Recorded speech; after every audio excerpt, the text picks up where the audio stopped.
Una mujer desapareció de su habitación de hospital en 1987, dejando atrás solo sábanas vacías y preguntas sin respuesta que atormentaron a su familia durante décadas.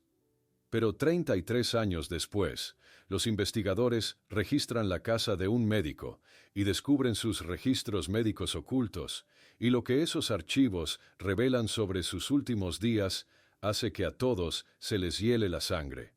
Suscríbete al canal y deja tu like, porque ahora te voy a contar cómo sucedió todo esto. Isabel Montero dejó caer la taza de café sobre la encimera de la cocina cuando una oleada de mareo la atravesó como un relámpago. El líquido caliente salpicó el suelo de baldosas mientras ella se aferraba al borde de la mesa para no caer. Desde el umbral de la puerta, Carlos, con sus 5 años y ojos enormes llenos de preocupación, observaba a su madre. ¿Estás malita otra vez, mamá?, preguntó con voz pequeña, aferrándose a su dinosaurio de peluche. Isabel se esforzó por sonreír, limpiándose las manos temblorosas en el delantal. Solo estoy un poco cansada, cariño. Nada de qué preocuparse. Pero era la tercera vez esa semana que sentía que el mundo giraba a su alrededor. Las visitas al médico de cabecera se habían convertido en una rutina que intentaba ocultar a Carlos, programándolas durante sus horas de colegio. Estrés, había dicho inicialmente el doctor Sánchez, pero ahora su expresión se tornaba más grave con cada análisis. En febrero de 1987, el diagnóstico final llegó como una sentencia: anemia severa que requería hospitalización inmediata. Aquella noche, sentada en el borde de la cama de Carlos, Isabel ordenaba cuidadosamente una pequeña maleta mientras le explicaba la situación. «Mira, voy a estar unos días en el hospital para que los médicos me ayuden a sentirme mejor», dijo, doblando un jersey con manos que luchaban por no temblar. «Te quedarás con la tía Carmen. Será como unas mini vacaciones». Carlos apretó los labios, procesando la información con la solemnidad que a veces mostraban los niños pequeños. «¿Puedo hacerte dibujos para que los tengas allí?». La mañana de su ingreso en el Hospital Provincial de Valencia amaneció sorprendentemente luminosa. En el portal del edificio, Isabel se arrodilló frente a Carlos, tomándolo por los hombros mientras Carmen esperaba unos pasos atrás, con la mirada empañada. «Es solo una anemia, cariño. Voy a mejorar pronto y volveré a casa», prometió Isabel, besando su frente. «Mientras tanto, podrás hacerme todos los dibujos que quieras». Las semanas siguientes transformaron la habitación 412 en un santuario de colores. Cada tarde, Carmen llegaba con nuevas creaciones de Carlos, superhéroes con capas llamativas, paisajes imaginarios y, el favorito de Isabel, dibujos de madre e hijo tomados de la mano frente a una casa con una chimenea humeante. Durante los tratamientos intravenosos, cuando el dolor se volvía insoportable, Isabel fijaba su mirada en aquellos dibujos, encontrando fuerzas en las líneas imperfectas trazadas con amor. «Tus venas son difíciles hoy», comentó una enfermera una tarde, intentando por tercera vez encontrar un acceso mientras Isabel contemplaba un nuevo dibujo de Carlos, mordiéndose el labio para no quejarse. El 11 de marzo, Carmen permaneció hasta más tarde de lo habitual. El sol primaveral se había puesto hacía horas cuando finalmente recogió su bolso después de acomodar la chaqueta favorita de Isabel en el pequeño armario. «Pareces mejor», observó, estudiando el rostro de su hermana. «Quizás la semana que viene puedas volver a casa». Los ojos de Isabel se iluminaron ante esa posibilidad. «Carlos estará tan feliz. Lo echo tanto de menos». Carmen se inclinó para besar su frente. «Descansa bien. Volveré mañana con más obras maestras del pequeño Picasso». Nadie sabía que aquella sería la última vez que vería a su hermana. En la quietud de la madrugada, a las 5:27, según registraría posteriormente, la enfermera Lucía Ferrero empujó suavemente la puerta de la habitación 412 para el control rutinario. Su bostezo se congeló a medio camino cuando la luz tenue reveló una cama perfectamente hecha y vacía. Desconcertada, Lucía revisó el baño. Vacío. La bata hospitalaria de Isabel colgaba detrás de la puerta, pero sus zapatillas no estaban por ninguna parte. Sobre la mesilla de noche permanecían su cepillo para el pelo y, lo más extraño, una pulsera de plata que Isabel había descrito como su amuleto, regalo de su madre fallecida. Carmen recibió la llamada a las 7 de la mañana. Cuando llegó al hospital con Carlos agarrado de su mano, sus piernas cedieron en medio del pasillo al confirmar la noticia. El niño, confundido, tiraba de su manga preguntando insistentemente por su madre, mientras Carmen, incapaz de articular respuestas, se aferraba a la chaqueta de Isabel como si pudiera conjurarla de nuevo a la existencia. Mientras el inspector Ramón Suárez examinaba las grabaciones defectuosas de las cámaras de seguridad del hospital, detuvo el vídeo en un fotograma específico.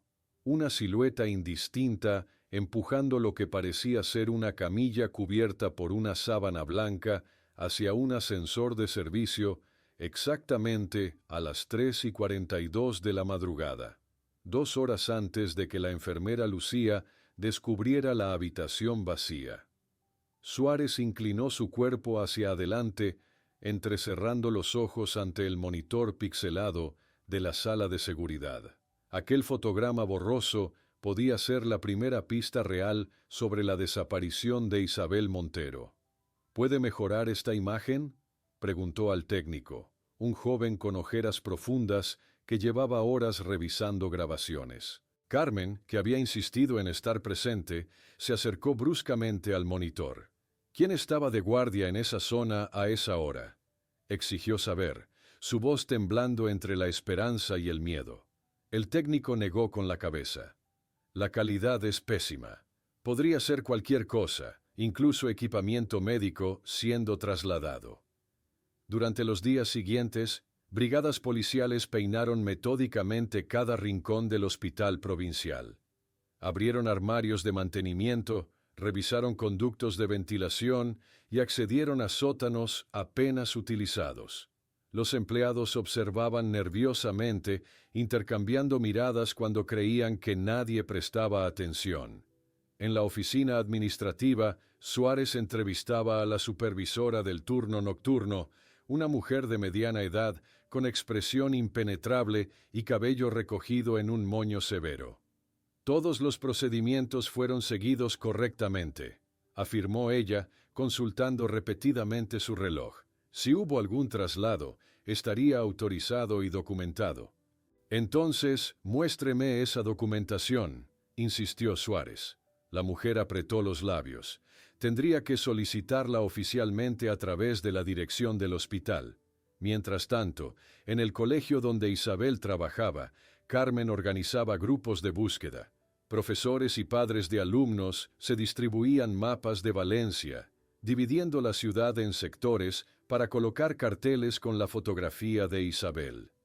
Mi hermana no abandonaría a su hijo, repetía Carmen a cualquiera que insinuara esa posibilidad. Algo le ha ocurrido, alguien se la ha llevado. Por las noches, los gritos de Carlos despertaban a Carmen. El niño llamaba a su madre entre sollozos, atrapado en pesadillas recurrentes. Desde la puerta del dormitorio, Carmen observaba impotente, sosteniendo un nuevo dibujo que él había hecho para Isabel, donde figuras borrosas de blanco se llevaban a una mujer de cabello oscuro. Cada mañana, Carmen intentaba mantener una rutina normal. Preparaba tostadas con tomate para Carlos, zumo de naranja en su vaso favorito de superhéroes, pero inevitablemente sus ojos se desviaban hacia la silla vacía donde Isabel solía sentarse. El nudo en su garganta se hacía más pesado con cada día que pasaba. 3 semanas después de la desaparición, Suárez convocó a Carmen a la comisaría. Sobre su escritorio descansaba una carpeta con el historial médico parcial de Isabel. Encontramos algo peculiar, dijo, señalando un documento. Su hermana solicitó una copia completa de su historial médico una semana antes de desaparecer. Carmen se tensó visiblemente. ¿Qué está insinuando? Simplemente constato un hecho, respondió Suárez, manteniendo un tono neutral. ¿Está sugiriendo que mi hermana, que apenas podía sostenerse en pie, decidió abandonar a su hijo de 5 años? La voz de Carmen se elevó, atrayendo miradas desde los escritorios cercanos. Eso es absurdo. Al día siguiente, el director del hospital provincial ofreció una breve rueda de prensa en el vestíbulo principal. Estamos cooperando plenamente con las autoridades, declaró con expresión solemne. La privacidad y seguridad de nuestros pacientes sigue siendo nuestra prioridad absoluta. Carmen intentó solicitar el historial completo de Isabel, pero el administrador, un hombre calvo con gafas de montura metálica, le informó que ciertos documentos requieren autorización especial, especialmente cuando hay una investigación policial en curso. En las sesiones con la psicóloga infantil, Carlos dibujaba figuras femeninas con alas grandes y coloridas. «Mamá está volando», explicó con naturalidad, señalando el dibujo, «pero volverá cuando sus alas estén cansadas». La investigación parecía estancarse cuando Suárez notó algo extraño en los registros de personal. Un auxiliar de enfermería había olvidado firmar su entrada en la planta de hematología aquella noche. ¿Por qué no registró su entrada en el sector donde estaba la paciente desaparecida?, preguntó Suárez al joven nervioso que se retorcía las manos frente a él. Debí olvidarlo. Hacemos tantos recorridos, murmuró, evitando contacto visual. Cuando finalmente permitieron a Carmen revisar las pertenencias de Isabel en el armario hospitalario, notó discrepancias evidentes con el inventario inicial. Faltaban un libro que ella le había llevado y un pequeño neceser con maquillaje. En el pasillo, mientras Carmen discutía esto con Suárez, un médico alto de cabello entrecano pasó apresuradamente junto a ellos, su bata blanca ondeando levemente. Ni siquiera los miró. «El doctor Ferrer siempre tiene prisa», murmuró una enfermera que pasaba cerca, con una mezcla de respeto y temor en su voz. Aquella noche, desesperada por encontrar alguna pista, Carmen revisó meticulosamente las pertenencias de Isabel en casa. Entre las páginas de 100 años de soledad, encontró un papel doblado con letra temblorosa que reconoció inmediatamente como la de su hermana. «Si algo me sucede, pregunta sobre el doctor Ferrer y los pacientes del cuarto sin número». Con manos temblorosas, Carmen sostuvo la nota encontrada entre las páginas del libro favorito de Isabel. Aquellas palabras escritas con letra insegura: «Si algo me sucede, pregunta sobre el doctor Ferrer y los pacientes del cuarto sin número», confirmaban sus sospechas. Su hermana no había abandonado voluntariamente el hospital aquella madrugada. A la mañana siguiente, Carmen presentó la nota al inspector Suárez en su despacho de la comisaría central. El policía examinó el papel con evidente escepticismo, pasándolo entre sus dedos como si buscara alguna falsificación. «No podemos confirmar que esto fue escrito por su hermana», comentó finalmente, devolviéndole la nota. «Y cuarto sin número podría significar cualquier cosa o ser producto de la confusión por la medicación». Carmen apretó los puños bajo la mesa. Isabel estaba asustada por algo. «Nunca me mencionó al doctor Ferrer, pero ahora sabemos que estuvo en la planta aquella noche». Durante las semanas siguientes, Carmen dividió sus escasas horas libres entre cuidar a Carlos y buscar información sobre el misterioso doctor Ferrer.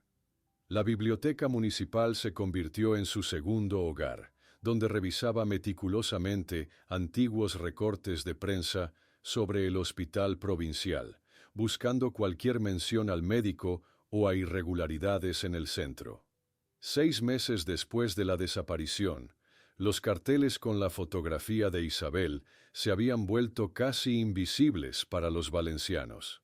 El papel amarillento y la imagen descolorida por el sol y la lluvia se fundían con el paisaje urbano, ignorados por transeúntes que ya no recordaban la historia de aquella mujer sonriente. En septiembre, Carmen intentó una vez más acceder al historial completo de Isabel en el hospital. La misma secretaria de siempre la recibió con idéntica respuesta.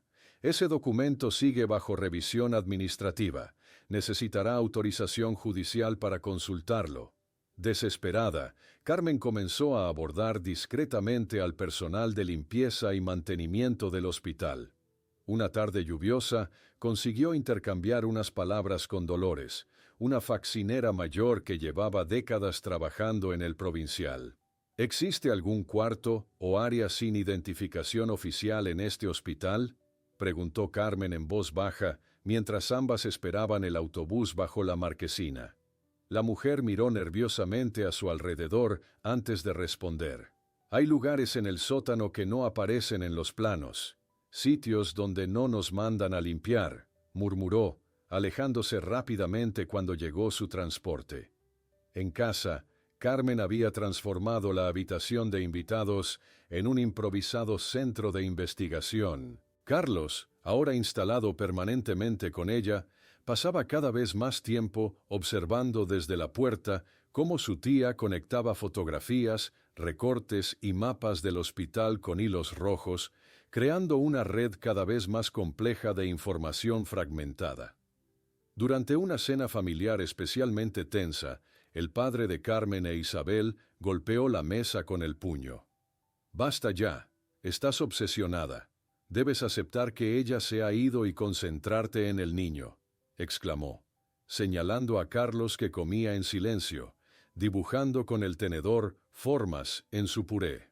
Al día siguiente, Suárez llamó para informar que la investigación oficial estaba siendo reasignada a casos de menor prioridad. «No tenemos recursos para continuar una investigación sin nuevas evidencias sustanciales», explicó con tono resignado. Octubre trajo consigo el primer aniversario del diagnóstico de Isabel. Carmen observó desde la distancia al doctor Ferrer, saliendo del hospital hacia su Mercedes plateado, rodeado de residentes que escuchaban atentamente cada palabra del prestigioso neurólogo. Semanas después, un pequeño artículo en Las Provincias mencionaba su nombramiento como director de neurología en una reconocida clínica privada madrileña, elogiando su investigación pionera en regeneración neural. En el colegio, Carlos, ahora con 6 años, regresó a casa con un ojo morado tras enfrentarse a un compañero que había dicho que su madre lo abandonó porque no lo quería. Carmen lo abrazó en silencio, sintiendo cómo el pequeño cuerpo temblaba con rabia e incomprensión. Las pesadillas de Carlos continuaban. Cada noche, Carmen se despertaba sobresaltada al escuchar sus gritos desde la habitación contigua.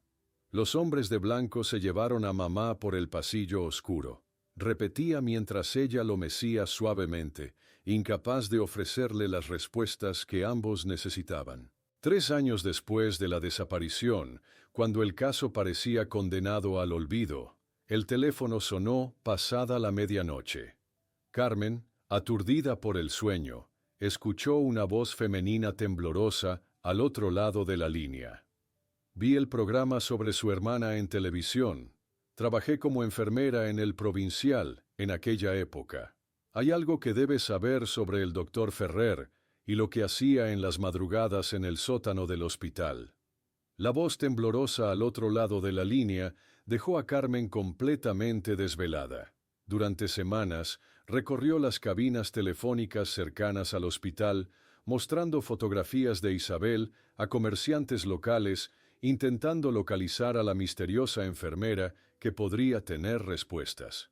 Su perseverancia dio frutos a finales de octubre, cuando consiguió concertar un encuentro con María Luján, una enfermera jubilada de 60 años que había trabajado en el Hospital Provincial durante más de 3 décadas. El lugar elegido fue un pequeño café en las afueras de Valencia, lejos de miradas indiscretas. «Debemos tener cuidado», susurró María mientras revolvía nerviosamente su café. Él todavía tiene personas en el hospital, gente que le debe favores o teme las consecuencias de hablar. Carmen observó las manos temblorosas de la mujer mientras dibujaba en una arrugado servilleta el plano del sótano del hospital, marcando áreas que no aparecían en los planos oficiales. Esta sección siempre estaba cerrada con llave. Solo el personal del doctor Ferrer tenía acceso, explicó María, sombreando una zona rectangular en la esquina del improvisado mapa. La antigua enfermera habló en voz baja, describiendo cómo Ferrer seleccionaba pacientes con condiciones neurológicas particulares o síntomas inusuales. Decía que eran trasladados para tratamientos especializados, pero nunca veíamos la documentación completa. Algunos colegas hacían preguntas al principio, pero pronto aprendimos que quienes cuestionaban desaparecían de las rotaciones o perdían sus contratos. ¿Vio algo la noche que desapareció mi hermana?, preguntó Carmen, deslizando la fotografía de Isabel sobre la mesa.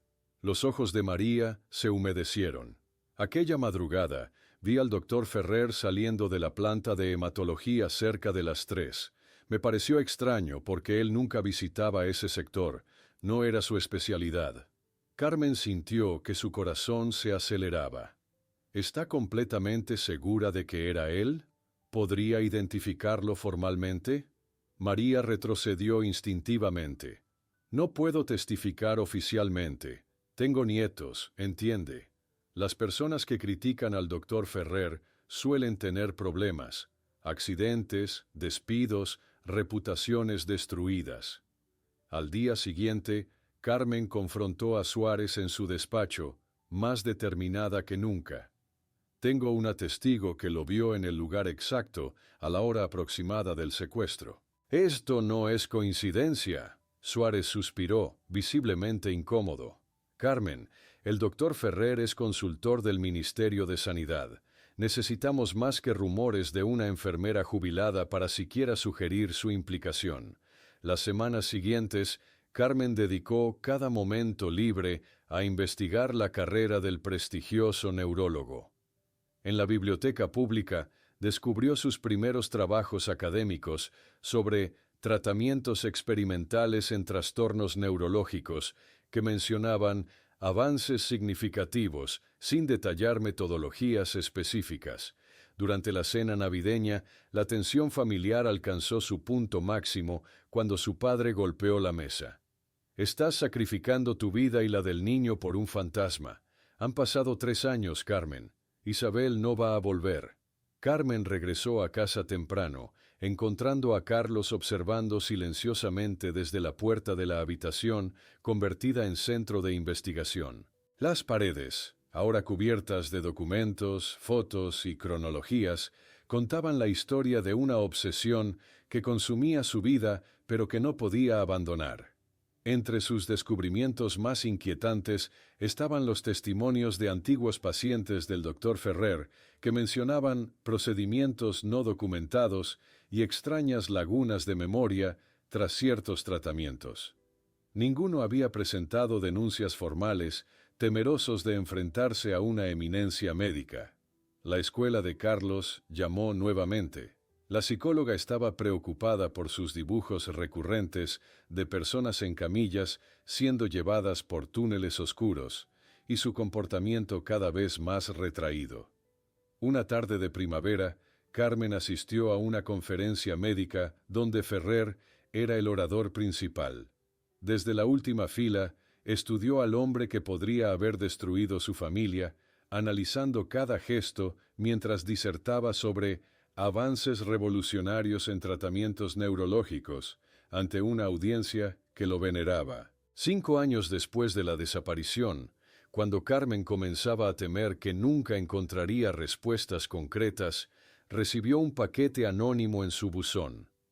Dentro había una antigua ficha médica parcial con el sello Proyecto Lazarus y la inconfundible firma del doctor Ferrer, junto a una fotografía borrosa de lo que parecía ser una instalación médica en una zona montañosa remota de Asturias, y una nota manuscrita. Algunos fallecidos todavía respiran. Busque la clínica Sierra Oculta. Con las manos temblorosas, Carmen examinó el contenido del paquete anónimo. La fotografía borrosa mostraba un edificio blanco enclavado entre montañas verdes, casi oculto entre la niebla asturiana. Sin dudarlo un segundo, decidió seguir esta pista que podría finalmente conducirla a Isabel. 3 días después, Carmen subía a un autobús nocturno con destino a Oviedo. Carlos, ahora con 11 años, quedaba al cuidado de Pilar, una vecina de confianza que conocía cada detalle de su rutina escolar. Durante el viaje, Carmen no pudo conciliar el sueño, estudiando obsesivamente la fotografía bajo la tenue luz del autobús, memorizando cada contorno del misterioso edificio. La estación de autobuses de Oviedo la recibió con una fina lluvia matutina. Su primer destino fue la oficina de turismo local, donde desplegó un mapa de la región mientras preguntaba inocentemente por clínicas o sanatorios en zonas montañosas. La empleada, acostumbrada a recomendar sidrerías y monumentos prerrománicos, frunció el ceño ante tal consulta. Hay varios centros médicos privados en las afueras, pero ninguno recibe visitas turísticas, respondió con evidente extrañeza. Durante los siguientes 2 días, Carmen recorrió incansablemente la ciudad, visitando bibliotecas municipales y consultando archivos locales. En una pequeña hemeroteca, encontró menciones dispersas a una exclusiva instalación sanitaria conocida por tratar casos neurológicos excepcionales, pero sin ubicación específica en los registros públicos. La tarde del tercer día, Carmen entró en un café frecuentado por personal sanitario, según le había indicado el recepcionista de su hostal. Discretamente, mostró la fotografía a varios clientes, recibiendo miradas de desconfianza hasta que notó a un hombre mayor observándola fijamente desde un rincón. El encuentro con Mateo, ex conductor de ambulancias jubilado, resultó revelador.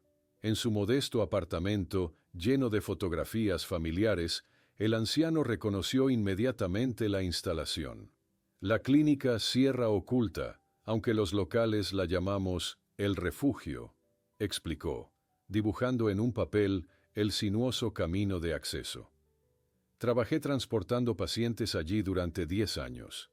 Siempre me pareció extraño que algunos entraban y nunca salían. Al día siguiente, Carmen alquiló un pequeño SEAT y siguió las indicaciones de Mateo. La carretera serpenteaba entre valles brumosos hasta que finalmente divisó la estructura blanca entre árboles centenarios.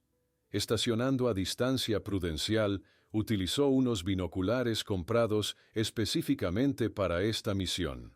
Su observación fue interrumpida bruscamente cuando 2 guardias de seguridad la abordaron. «Esta es propiedad privada, señora, debe retirarse inmediatamente», ordenó uno de ellos, anotando la matrícula de su vehículo. De regreso en Oviedo, Carmen utilizó un cibercafé para investigar registros empresariales.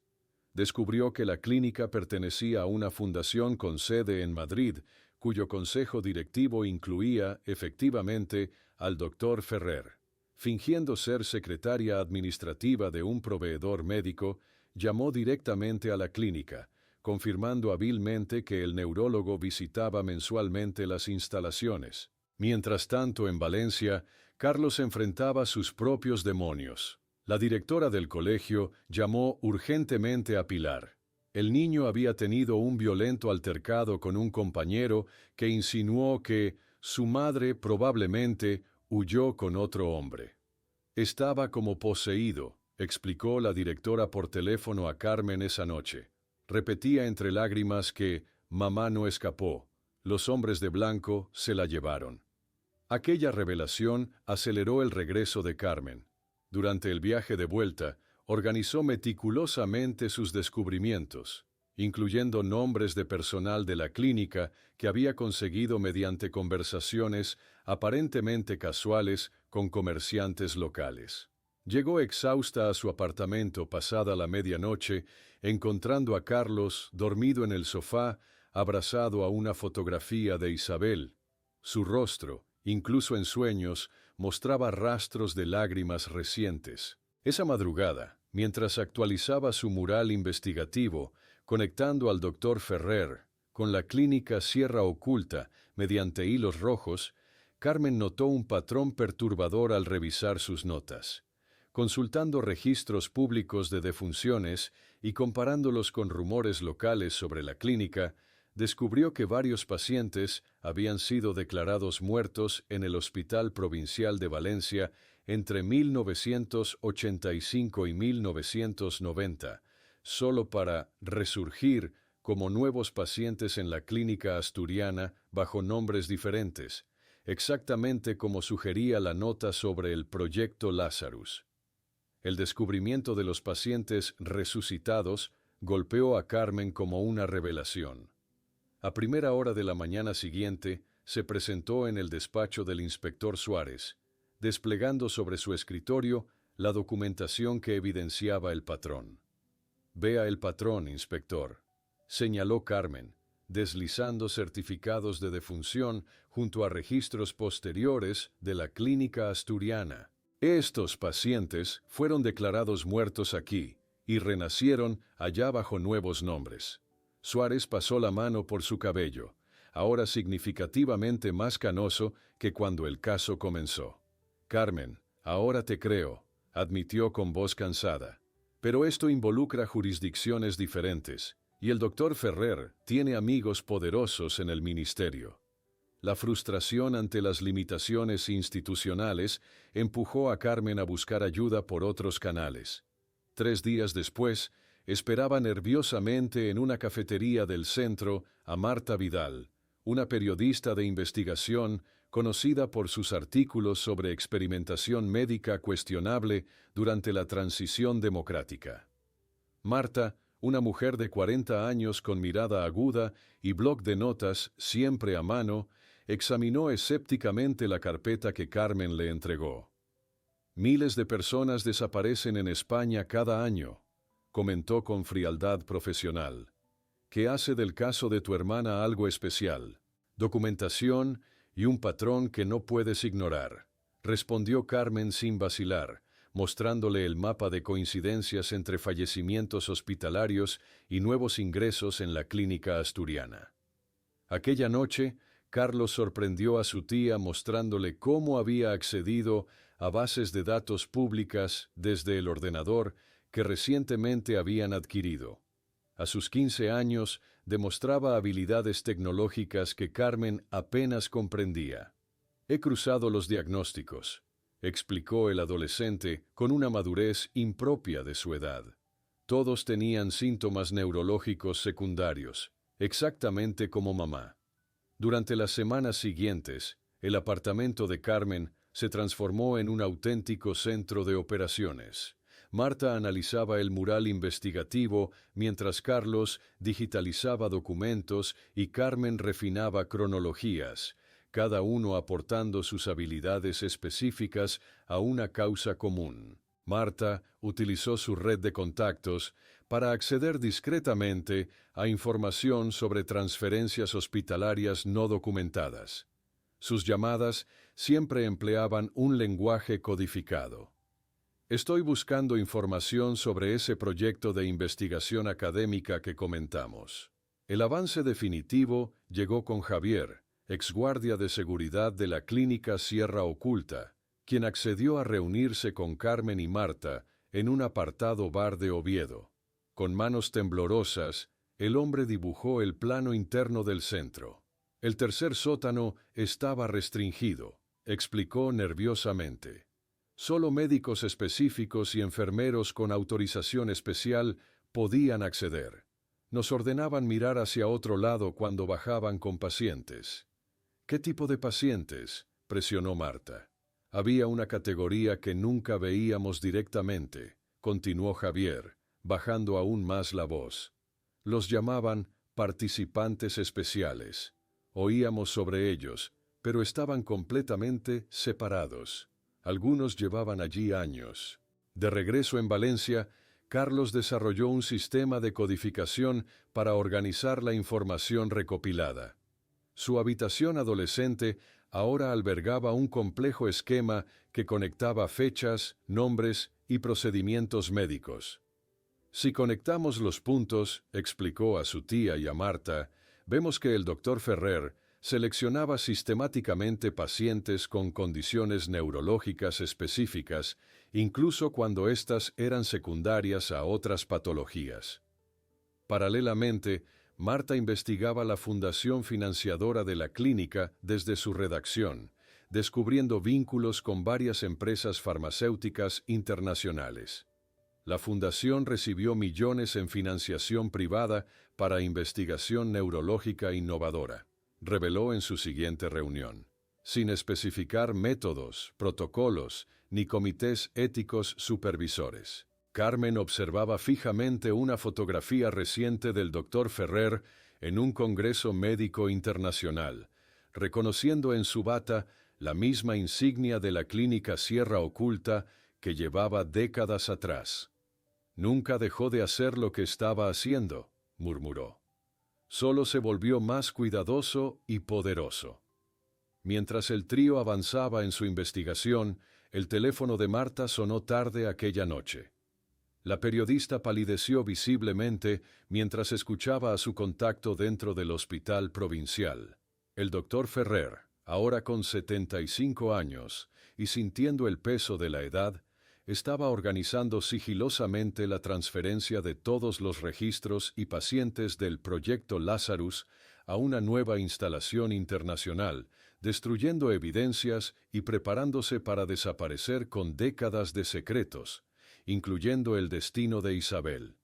La noticia de la inminente transferencia del Proyecto Lazarus puso al trío en estado de alerta máxima. Marta, aún con el teléfono en mano, les explicó la gravedad de la situación. Mi fuente confirma que Ferrer está liquidando todo en España, informó mientras tomaba notas frenéticas. Alegan una jubilación tranquila en Suiza, pero en realidad está trasladando pacientes y archivos a una instalación privada. Tenemos menos de 2 semanas.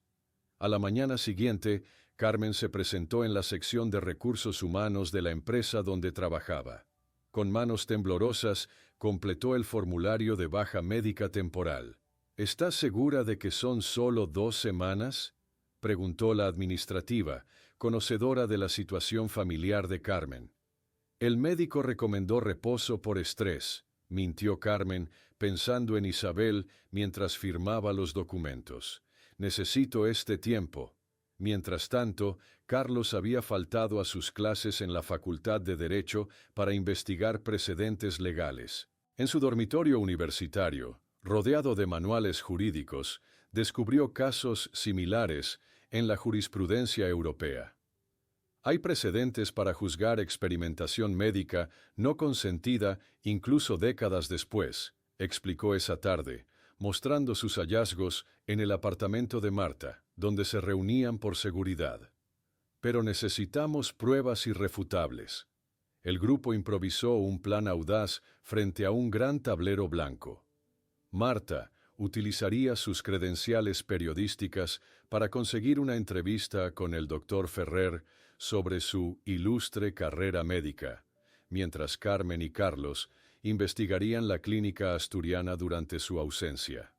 Divididos tendremos más posibilidades, argumentó Marta, mientras marcaba en el calendario las fechas críticas. Necesitamos acceder a ambos lugares simultáneamente antes de que desaparezca todo. La periodista telefoneó al despacho de Ferrer esa misma tarde, desplegando todo su encanto profesional. Doctor Ferrer, soy Marta Vidal del Diario de Valencia. Estamos preparando una serie sobre pioneros de la medicina española y sería un honor incluir su trayectoria. Su trabajo en neurología ha sido fundamental. En la comisaría, Suárez, ahora a pocos meses de su jubilación, revisaba en solitario antiguos expedientes de personas desaparecidas de hospitales valencianos. Sus ojos cansados detectaron un patrón inquietante que iba más allá del caso de Isabel. Más de 20 desapariciones similares en 2 décadas, todas etiquetadas como abandono voluntario o error administrativo. 3 días después, Carlos preparaba discretamente el equipamiento necesario: una cámara digital compacta, grabadoras de voz y documentación falsa que habían elaborado con ayuda de un antiguo contacto de Marta. «Si encontramos algo, necesitamos evidencia irrefutable», explicó mientras empacaba meticulosamente todo en mochilas ordinarias que no levantarían sospechas. El tren a Asturias partió temprano al día siguiente. Carmen y Carlos viajaban en silencio, cada uno perdido en sus pensamientos. En un momento, Carmen sacó la fotografía de Isabel que siempre llevaba consigo. «Esta vez, vamos a encontrar respuestas», susurró, más como una promesa que como una esperanza. Simultáneamente en Madrid, Marta entraba al elegante despacho del doctor Ferrer, ubicado en un edificio histórico del barrio de Salamanca. Su grabadora, disimulada en el bolso, registraba cada palabra mientras observaba las estanterías parcialmente vacías y cajas de archivo preparadas para su traslado. El doctor Ferrer, ahora un hombre de 75 años con cabello perfectamente blanco y postura aún imponente, la recibió con estudiada amabilidad. «Mi contribución a la neurología es apenas una pequeña parte de un esfuerzo colectivo mayor», afirmó con falsa modestia mientras Marta tomaba notas. Mientras tanto, Carmen y Carlos se aproximaban a la clínica Sierra Oculta. Desde una colina cercana, observaron el inusual movimiento de camiones y personal trasladando equipos y archivos. Durante la entrevista, Marta introducía preguntas aparentemente inocentes entre elogios calculados. Su trabajo pionero en regeneración neuronal durante los 80 fue revolucionario, comentó casualmente. ¿Cómo consiguió resultados tan sorprendentes cuando otros investigadores fracasaban consistentemente? Carmen y Carlos, mezclados entre trabajadores contratados para la mudanza, lograron acceder al perímetro exterior de la clínica. Con movimientos precisos, fotografiaban documentos y equipos médicos especializados que estaban siendo cargados en vehículos con matrícula portuguesa. El doctor Ferrer mostró un sutil desasosiego cuando Marta mencionó específicamente el año 1987.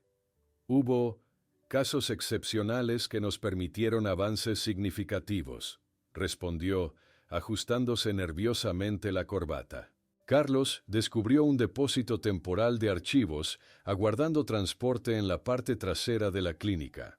Aprovechando un descuido de los guardias, fotografió rápidamente varias carpetas con el sello Lazarus, antes de escuchar pasos aproximándose.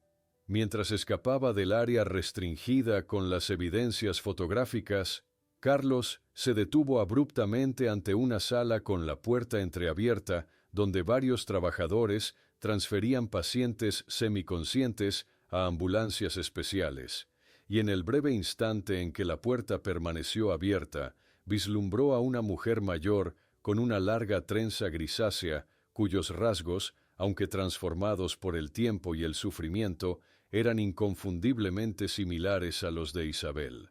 Carlos permaneció inmóvil, con el corazón martilleando contra su pecho mientras observaba a la mujer de la trenza grisácea siendo trasladada.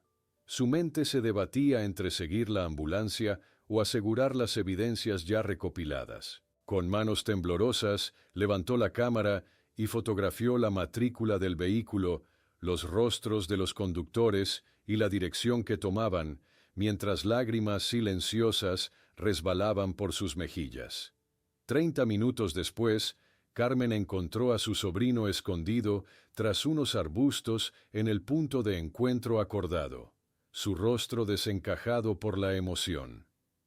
«La vi», susurró Carlos cuando estuvieron seguros en el coche de alquiler. «Vi a alguien que podría ser mamá. La están trasladando ahora mismo».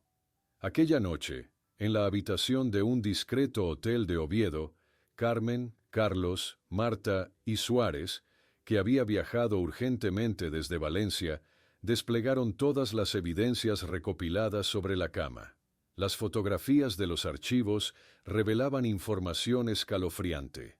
El proyecto Lazarus era un programa de experimentación neurológica que utilizaba pacientes con condiciones específicas para probar procedimientos de regeneración extremadamente invasivos. «Mira esto», señaló Carlos, acercando una fotografía borrosa tomada apresuradamente. «Es el expediente de mamá. Aparece como sujeto L37, con documentación de múltiples procedimientos realizados durante décadas». Suárez examinaba los documentos con expresión sombría, pasando las páginas con creciente indignación. «Esto va mucho más allá del caso de Isabel. Es una operación sistemática de experimentación ilegal que lleva décadas funcionando». Mientras Marta revisaba la grabación de su entrevista con Ferrer, Carlos desplegó las fotografías que había tomado durante la transferencia de pacientes. La ambulancia principal tenía matrícula portuguesa. Conseguí el número completo y he rastreado su destino probable: una clínica privada en las afueras de Lisboa. Durante las siguientes horas trabajaron frenéticamente para cruzar información. Suárez utilizó sus contactos policiales para solicitar cooperación discreta de las autoridades portuguesas, mientras Marta conectaba con un periodista de investigación en Lisboa que confirmó la existencia de la Clínica Nova Aurora, una instalación moderna que había recibido recientemente un transporte especial de pacientes españoles. En un momento de pausa, Carmen observaba fijamente una de las fotografías donde se apreciaba parcialmente el rostro de la mujer que Carlos había visto. Sus dedos trazaron suavemente los contornos de aquellas facciones envejecidas. «Después de tanto tiempo», murmuró, «¿cómo estará mentalmente si realmente es ella?». A la mañana siguiente, el grupo cruzó la frontera portuguesa en 2 vehículos separados. El silencio dentro del coche donde viajaban Carmen y Carlos era tan denso que casi podía palparse, cada kilómetro acercándolos a una verdad que habían perseguido durante más de 3 décadas. Ya en Lisboa, se reunieron con Paulo Monteiro, el contacto portugués de Marta, en un café discreto cerca del puerto. El periodista confirmó las sospechas del grupo mientras señalaba la ubicación de la clínica en un mapa local. La Clínica Nova Aurora recibió un transporte especial de pacientes españoles anoche, explicó. Es una instalación de alto nivel, muy exclusiva, conocida por su discreción con pacientes de familias influyentes. Esa tarde, Suárez presentó documentación judicial ante un oficial portugués visiblemente incómodo con la situación. «Tenemos autorización limitada para identificar a una ciudadana española posiblemente retenida contra su voluntad», argumentó el inspector español, omitiendo deliberadamente la verdadera magnitud del caso. Desde una posición elevada, observaron la Clínica Nova Aurora, un edificio moderno perfectamente integrado en una zona residencial de lujo en las afueras de Lisboa. Sus muros blancos y amplios jardines ofrecían una fachada de tranquilidad que contrastaba brutalmente con los secretos que posiblemente albergaba. Antes de aproximarse a la entrada, un psicólogo forense portugués que habían contactado preparó brevemente a Carmen para el posible encuentro. Debe estar preparada para cualquier reacción. Décadas de institucionalización y procedimientos médicos invasivos tienen efectos profundos en la personalidad y la cognición. Finalmente, el momento decisivo llegó cuando la comitiva oficial se acercó a la recepción de la clínica. Carmen y Carlos permanecieron algunos pasos detrás de Suárez y los oficiales portugueses, sus rostros reflejando una mezcla de esperanza y terror ante lo que podrían encontrar. Tras horas de tensa negociación con la administración de la clínica, que inicialmente negó tener cualquier paciente llamada Isabel Montero, Un médico portugués más joven, visiblemente perturbado por la situación ética, apartó a Suárez discretamente y susurró: «Tenemos una paciente registrada como María Torres que llegó ayer de España. Tiene cicatrices quirúrgicas extensas en el cráneo y murmura repetidamente el nombre Carlos cuando le mostramos dibujos infantiles». Las palabras del joven médico portugués provocaron un estremecimiento colectivo. Con la confirmación de que María Torres era en realidad Isabel Montero, las autoridades portuguesas, ahora conscientes de la gravedad del caso, facilitaron el acceso inmediato a la paciente. El director médico de la clínica, visiblemente incómodo ante las evidencias presentadas, intentaba justificarse mientras guiaba al grupo por un pasillo inmaculadamente blanco. «Nosotros solo recibimos a la paciente ayer. Toda su documentación parecía en orden», explicaba nerviosamente. «No teníamos motivos para sospechar irregularidades. Un médico especialista y una psicóloga fueron asignados para acompañar a Carmen y Carlos en este primer encuentro». Antes de abrir la puerta, la profesional los preparó con voz suave. «La paciente ha sufrido múltiples intervenciones neurológicas a lo largo de 3 décadas. Presenta daños cognitivos severos y dificultades comunicativas. Pueden haber momentos de reconocimiento seguidos por confusión total. Procedan con calma». El corazón de Carmen parecía detenerse cuando la puerta finalmente se abrió. La habitación, luminosa y con vistas a un jardín cuidado, albergaba a una mujer frágil sentada junto a la ventana. Su cabello grisáceo, recogido en una larga trenza, enmarcaba un rostro que, aunque marcado por años de sufrimiento, conservaba rasgos inconfundiblemente familiares. Carlos apretó la mano de su tía mientras avanzaban lentamente. Isabel giró levemente la cabeza al escuchar la puerta, pero su mirada permanecía distante, sin mostrar reacción inmediata ante los visitantes. «Isabel», susurró Carmen, acercándose con pasos vacilantes. «Soy yo, Carmen, tu hermana».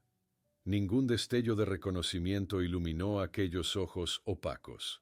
La psicóloga les había advertido sobre esta posibilidad, pero experimentarla resultaba devastador.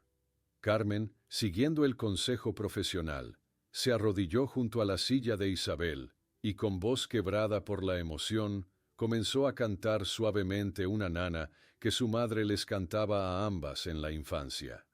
Lentamente, algo cambió en la mirada de Isabel. Sus pupilas se dilataron ligeramente, enfocándose en el rostro de Carmen con creciente atención. No reconocía las facciones envejecidas de su hermana, pero aquella melodía despertaba memorias más profundas que cualquier experimento había podido borrar. Sus manos temblorosas se movieron lentamente hasta encontrar las de Carmen, aferrándose a ellas como si fueran un salvavidas en medio del océano de confusión que había sido su existencia durante décadas. Carlos, que observaba la escena conteniendo apenas las lágrimas, se acercó cautelosamente y se arrodilló junto a ellas. «Mamá», dijo simplemente, con la voz del niño de 5 años atrapada en el cuerpo del hombre de 38.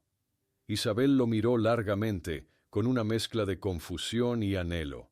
Su mano temblorosa se elevó hacia la mejilla de Carlos, explorando torpemente sus facciones como intentando reconciliar al hombre adulto con el pequeño de sus recuerdos fragmentados. Mientras tanto, en otra sala de la clínica, Marta y Suárez profundizaban en la investigación. Los archivos transferidos desde España revelaban que el proyecto Lazarus había involucrado a decenas de pacientes con características neurológicas similares, sometidos a procedimientos experimentales sin consentimiento durante décadas. «Esto es sistemático», murmuró Suárez mientras estudiaba documentos que vinculaban directamente al Dr. Ferrer con la selección de pacientes específicos para experimentación. En Madrid, alertado sobre la investigación en curso, el Dr. Ferrer intentaba abordar apresuradamente un vuelo a Zúrich cuando agentes de la policía judicial lo interceptaron discretamente. Su rostro, habitualmente impasible, reflejó por primera vez en décadas el peso del miedo. Para Carmen y Carlos, sin embargo, estos desarrollos eran secundarios. Concentrados únicamente en Isabel, comenzaban a procesar el torbellino de emociones y decisiones prácticas que los aguardaban. La mujer frente a ellos era simultáneamente Isabel y una desconocida, transformada irrevocablemente por 3 décadas de abuso médico y aislamiento. Mientras se preparaban para transferir a Isabel de vuelta a España, Carmen recibió una llamada alarmante de Marta. El doctor Ferrer había acordado proporcionar información detallada sobre el proyecto Lazarus a cambio de clemencia, revelando que Isabel no fue simplemente una víctima aleatoria, sino específicamente seleccionada debido a una característica genética rara en su familia. La misma característica que Carlos, sin saberlo, también portaba y que lo convertía en un potencial sujeto de interés para la siguiente fase del proyecto. 3 meses después del reencuentro, el aeropuerto de Valencia recibió a Isabel Montero en un regreso tan discreto como había sido traumática su desaparición. Escoltada por personal médico especializado, Isabel descendió del avión en una silla de ruedas adaptada, mientras Carmen, Carlos y Laura, la esposa de este, aguardaban en una zona reservada lejos de miradas curiosas. «Bienvenida a casa», susurró Carmen, inclinándose para besar la frente de su hermana, cuyos ojos recorrían el entorno con una mezcla de confusión y tenue curiosidad. Los días siguientes sumergieron a la familia en un laberinto burocrático para restablecer legalmente la identidad de Isabel, declarada oficialmente fallecida años atrás.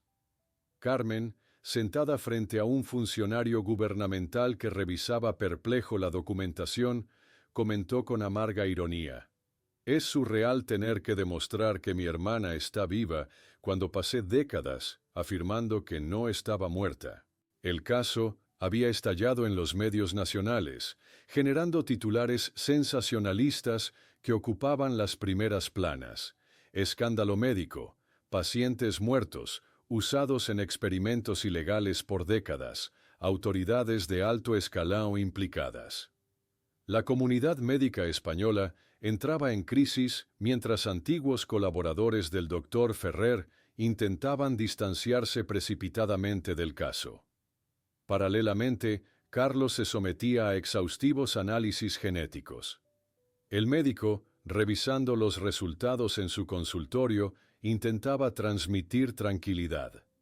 «Efectivamente posees la misma variación genética que tu madre, pero no hay signos de desarrollo patológico. Te recomendamos revisiones anuales como precaución». En una sala de tribunal abarrotada, el doctor Ferrer, ahora despojado de su aura de eminencia científica, fue escoltado para prestar declaración. Su mirada se cruzó brevemente con la de Carmen entre la multitud, pero apartó los ojos rápidamente, incapaz de sostener el peso de aquella acusación silenciosa. Isabel fue instalada en una clínica especializada en Valencia, cercana al apartamento donde Carlos vivía con Laura y su pequeña hija de 3 años, también llamada Isabel, en honor a su abuela. La adaptación resultaba dolorosamente lenta. Algunos días Isabel reconocía a su familia, mientras otros transcurrían en confusión absoluta, como cuando Carlos la visitó y ella permaneció abstraída, mirando por la ventana sin reconocer al hijo por quien había preguntado el día anterior. Las sesiones de terapia ocupacional ofrecían pequeños avances. Durante una de ellas, Isabel pintaba con acuarelas. Sus movimientos lentos pero precisos revelaban destellos de la mujer que había sido, especialmente cuando sonreía satisfecha ante un color bien mezclado. El momento más conmovedor llegó cuando Carlos presentó a su pequeña hija a Isabel. La niña, sin miedo ante aquella abuela desconocida, se acercó ofreciéndole una flor recogida del jardín. Isabel tocó suavemente el rostro de la pequeña, sonriendo con una claridad que hacía semanas no mostraba. Carmen asistía regularmente a reuniones de la recién formada Asociación de Familiares de Víctimas del Proyecto Lazarus, donde decenas de familias compartían historias dolorosamente similares de desapariciones hospitalarias que durante décadas habían sido desestimadas por autoridades. La sentencia contra el doctor Ferrer y sus cómplices se leyó en una sala silenciosa. Carmen y Carlos, sentados juntos en la galería, escucharon las condenas con expresiones solemnes que reflejaban no sed de venganza, sino el profundo alivio de la justicia finalmente alcanzada. Con el tiempo, Isabel comenzó a experimentar momentos de sorprendente lucidez. Una tarde pidió específicamente ver los antiguos dibujos de Carlos, cuidadosamente preservados por Carmen durante décadas en una carpeta azul descolorida. En el primer aniversario del reencuentro, la familia organizó una pequeña celebración en el jardín de la clínica. Isabel, visiblemente emocionada, aunque sin comprender completamente el significado de la ocasión, sopló temblorosamente una única vela sobre un pastel, mientras fotografías de su vida anterior observaban silenciosamente desde marcos dispuestos en una mesa cercana. 3 años después, durante una tranquila tarde primaveral, Carlos observaba a su madre interactuando con su pequeña hija en el jardín de la clínica donde Isabel residía permanentemente. Ambas dibujaban juntas, la mano anciana y temblorosa guiada por la manita segura de la niña. En ese momento, comprendió que la justicia, aunque llegara demasiado tarde para borrar cicatrices o recuperar años perdidos, había logrado algo igualmente poderoso: restaurar la verdad, honrar la persistencia inquebrantable de Carmen y permitir que 3 generaciones de su familia, marcadas por una tragedia inimaginable, encontraran una forma de coexistir no solo con el trauma del pasado, sino también con la posibilidad de pequeñas alegrías en el presente.